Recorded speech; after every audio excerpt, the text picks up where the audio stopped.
Tutorials are tricky. They're a real sticking point in game design because there's just so many pitfalls that can mar otherwise great games.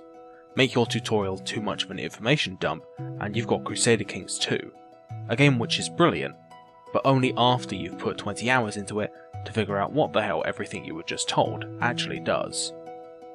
If your tutorial is too hand-holdy and drawn out, then you'll get Oblivion, which does a pretty good job of teaching you how everything works, but it's really boring.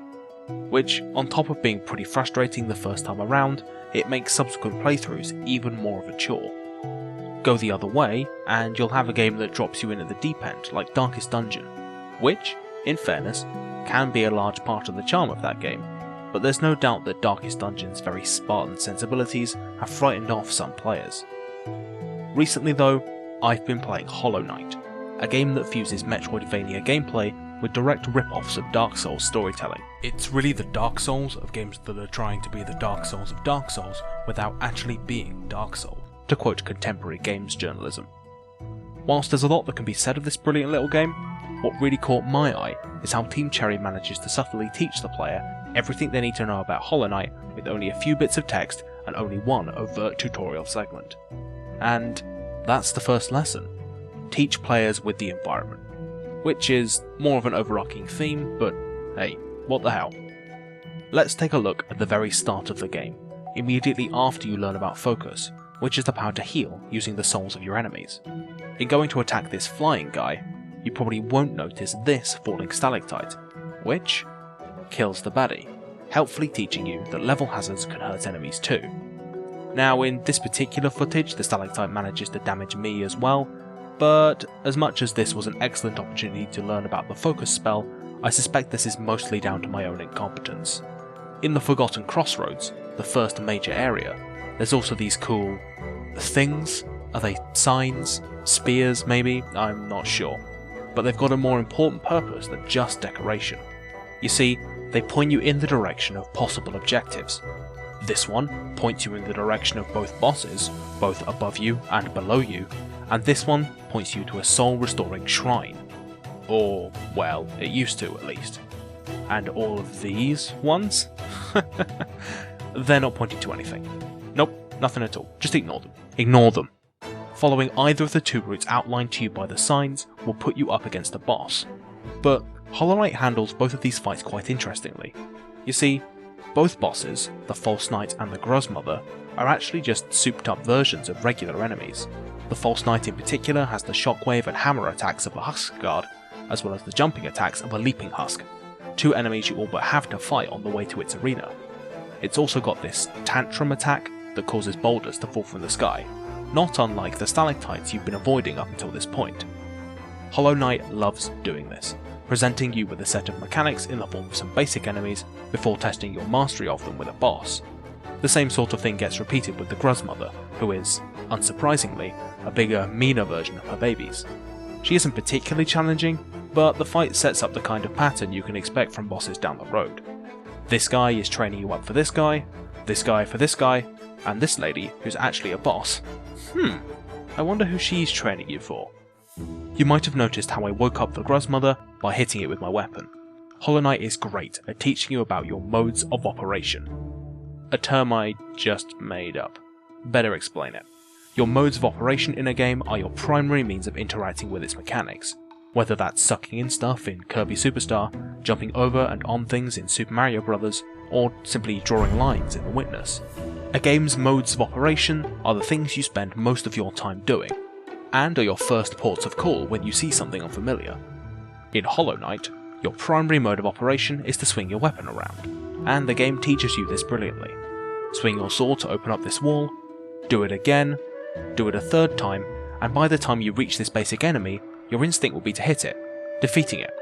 And then you realise that the game just taught you how to kill enemies without even telling you. Same with these Geo Rocks. Unsure of what to do with them? Give them a smack, and out come the coins. Now you know how they work. As Teddy Lee, game designer on Rogue Legacy, tells us, people love learning about things, but nobody actually likes to be taught. Make the learning process organic and subtle, and you've got a better chance players will actually remember it. This final big wall at the end of the King's Road really nails into you the ubiquity of hitting things as a solution. So, by the time you encounter the Gruzmother, you know exactly what to try first in order to wake her up.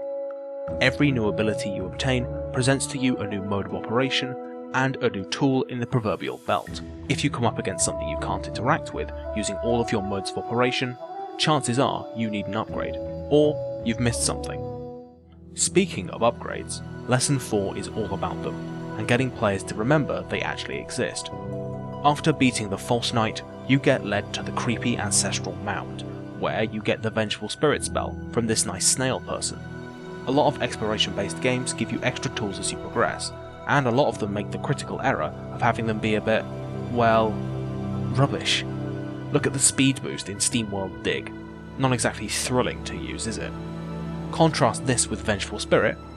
It makes you feel like a badass. It has an awesome audio-visual effect to go along with it, and kills these rolling up woodlouse enemies in a single hit. Making something feel powerful is really key to ingrain something in a player's mind. Sometimes, the effect is powerful enough. The ability to teleport between bonfires in Dark Souls is enough of a game changer to recontextualize the way you see the world without any other incentives. Well, maybe 2 incentives. The thing that really cements Vengeful Spirit as a core part of your arsenal is this fight with the Elder Woodlouse guy, who we met earlier, and is another example of the progression from enemy to boss. Being able to overcome a challenge we previously couldn't makes you feel great. It's a very human impulse, and that's why it's really satisfying to go back to the Crossroads and beat the tar out of this copy, opening up a new area and the rest of the game. Audiovisual cues aren't just for making you feel good though, sometimes they can tell you stuff. The low rumbling of these worms signals their presence before you have the chance to get surprised by one. The muted effect when you get hit lasts exactly as long as your invincibility window, and the hiss and pop of this acid tells you that it's a dangerous hazard without you having to stick an experimental toe in. Oh, also, this enemy is positioned in such a way that hitting it is almost certainly going to send the corpse flying into this acid, giving us this cool sound. NPCs also have highly distinctive sound cues that let us know they're around, and, more importantly, friendly. Grubs make this cute little meowing sound, Cornifer the map seller hums a little tune to let you know he's about, and this mining NPC hums her own song. When you return to this area to gain entrance to Crystal Peak, her song has stopped, letting you know that something is wrong and she's succumbed to the infection. Similarly, the only area Cornifer doesn't sing is in the Deep Nest, and that's to show you how scary the place is. Ugh, gross. Tutorials are primarily used for teaching players gameplay mechanics, but there's no reason why we should stop there. Watch this footage of me getting creamed by a Husker Guard. See that thing that appeared when I died? It looked like Hollow Knight, and it's called a Shade. When we respawn, the soul gauge is cracked, meaning Hollow Knight can hold less of it than before. You seeing the connection yet? When we attack the Shade, which we know to do because we know our modes of operation, and kill it, we get our soul gauge back. Now, I won't spoil the exact relationship between the Shade and Hollow Knight, but even if you've never played the game before, I bet you're starting to put the pieces together.